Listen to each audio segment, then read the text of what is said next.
Isang mapagpalang araw po sa ating lahat mga kasipag.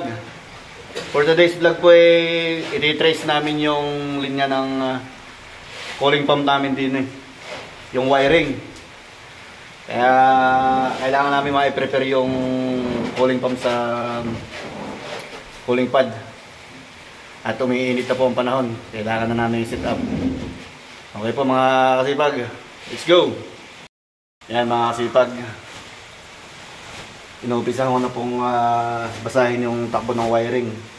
Kasi po yung dating wiring ng cooling pump naka single phase. Yung dumating pong pamalit na cooling pump namin 3 phase 380 po yung motor. Kaya mangyayari po nito, re-rewiring ko po ng panibago from 220 to 380.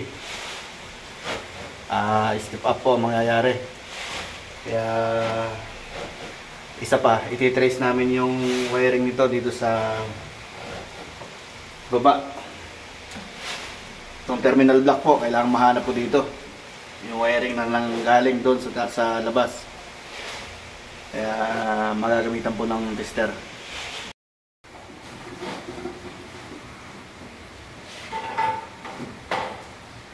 Boy! Tommy!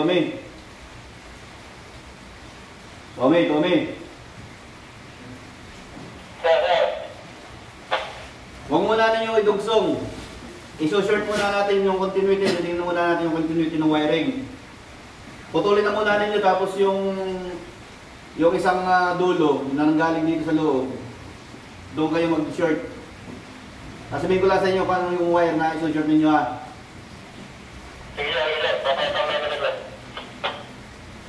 Sige.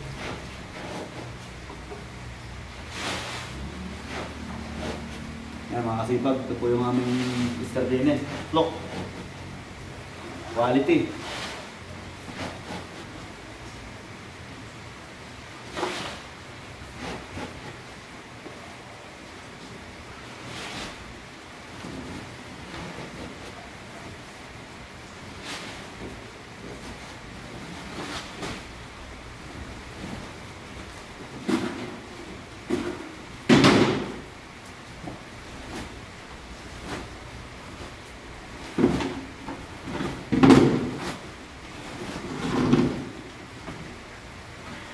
Yan, mga kasipag, umpisa na po namin yung trace.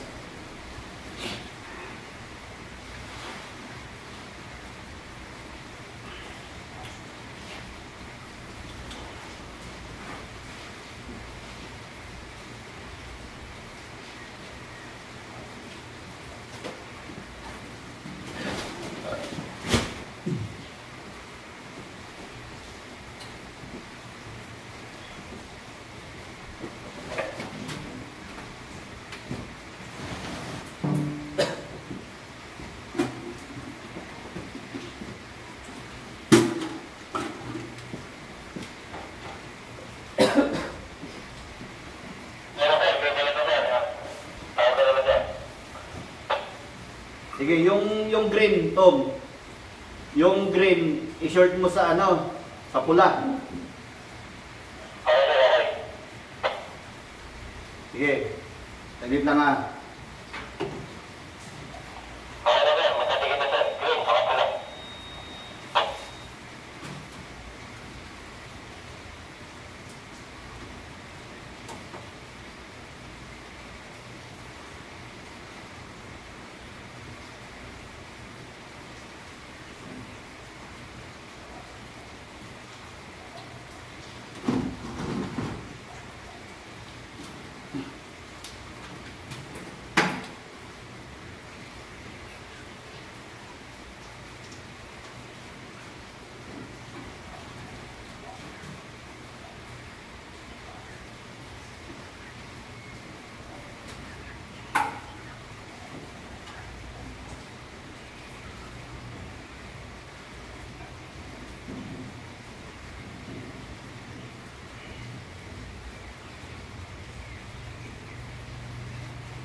Tanggalin mo nga, tanggalin mo. Tom.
Tommy, Tommy.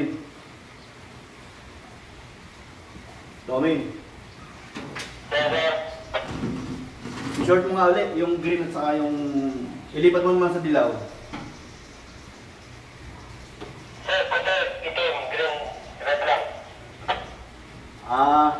Royal Guard nga pala nakalabas dyan, no? Sige, yung itim at saka yung green.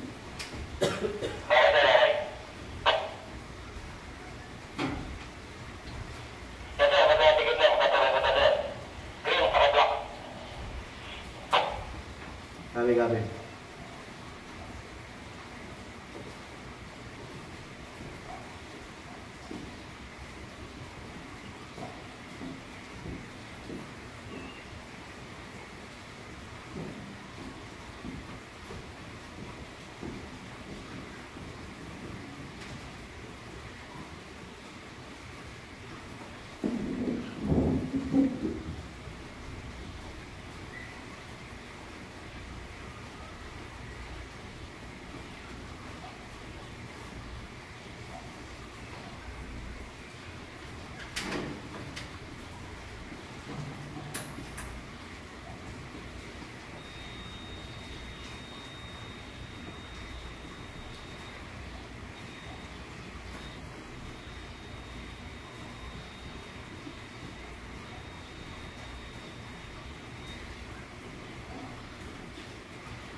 Pakitanggal mo nga, Tom.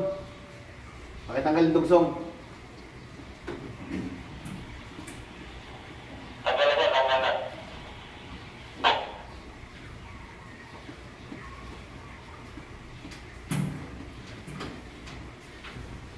Ayos na, na-pick up na.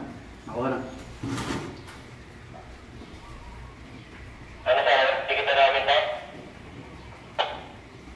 Sige, pagdugsungin na ninyo. Yung papuntang motor, di ba putol yan lahat? Huwag mo nang i-splice yung puti. Walang connection yung puti dito. Yung green lang. Green sa green. Ano tawag dito? I-color coding mo. Pero yung puti, huwag mo na idugsong.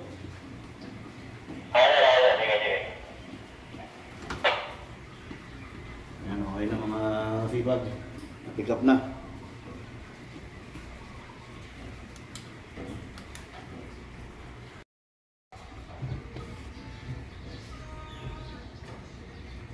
Isa-isa natin yung pacing ng wire ha. Tom, isa-isa na natin.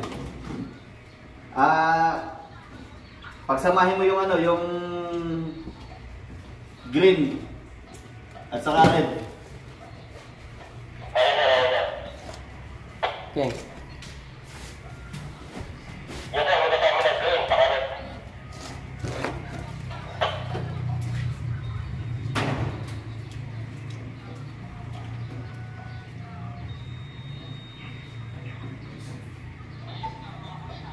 Pag-iwalay mo nga.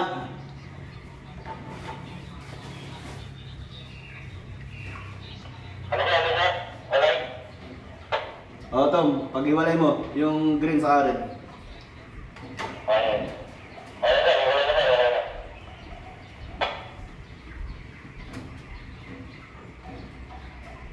Green saka black. Pagsamahin mo naman.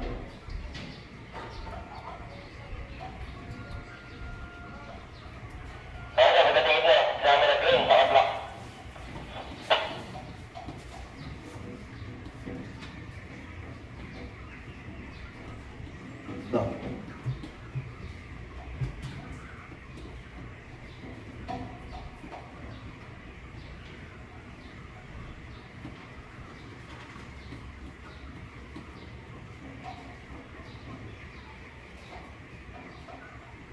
Green at black yan. Nadungso mo ba niyo yung may ngat-ngat ng daga?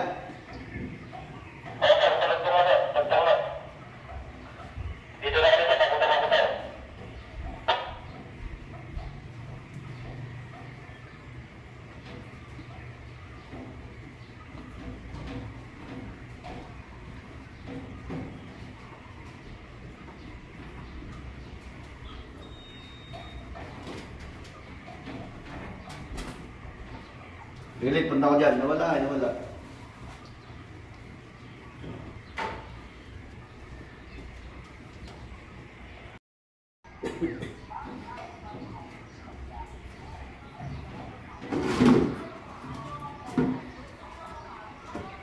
Tommy. Makikisuyo ng electrical tape.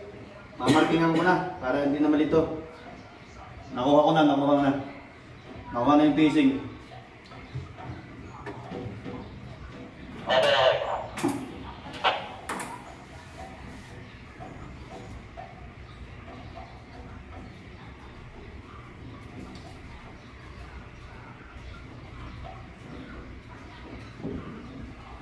Ayan mga kasipag na trace na.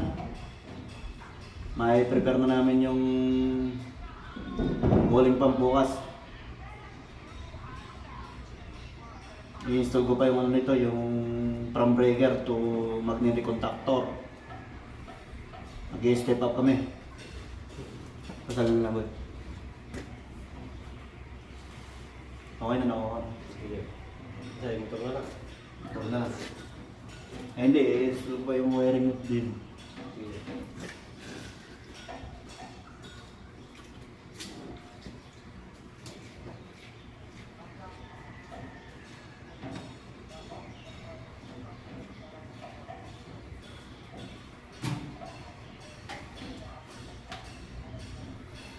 Ayos mga kasipag, ginagamitan ko na ng flashlight, ang labo ng mata ni Kasipag Louie.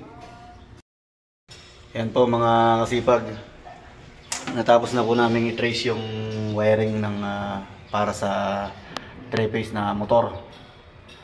Bali, ang nangyari po naka-bypass na po siya sa single phase, naka-transfer na po siya sa 3-phase. Bukas sigurado makikabit na namin yung pump.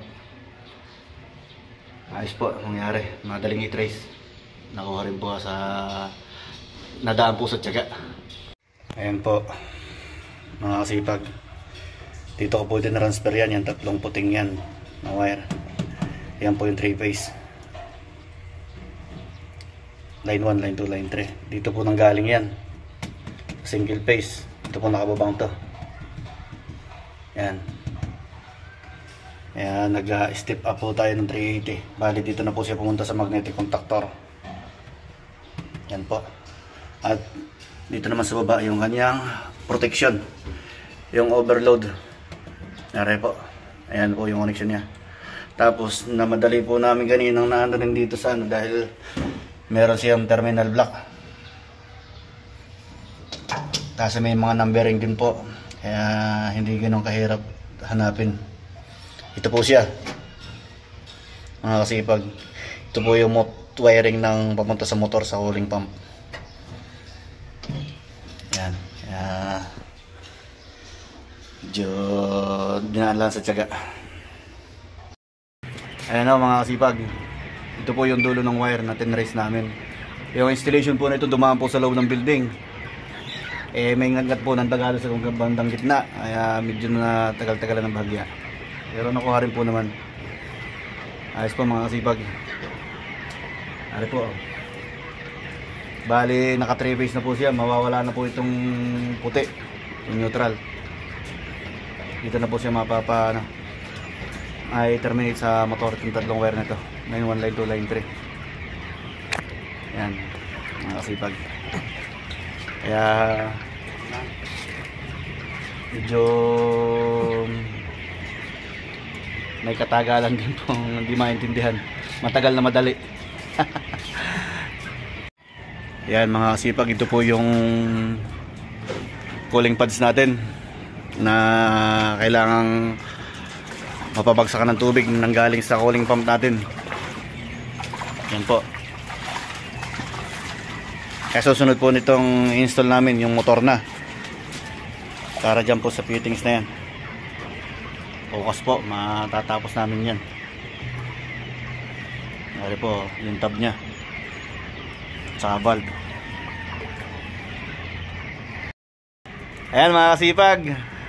At natapos na po namin i-trace yung wiring ng 3-phase 380 na cooling pump.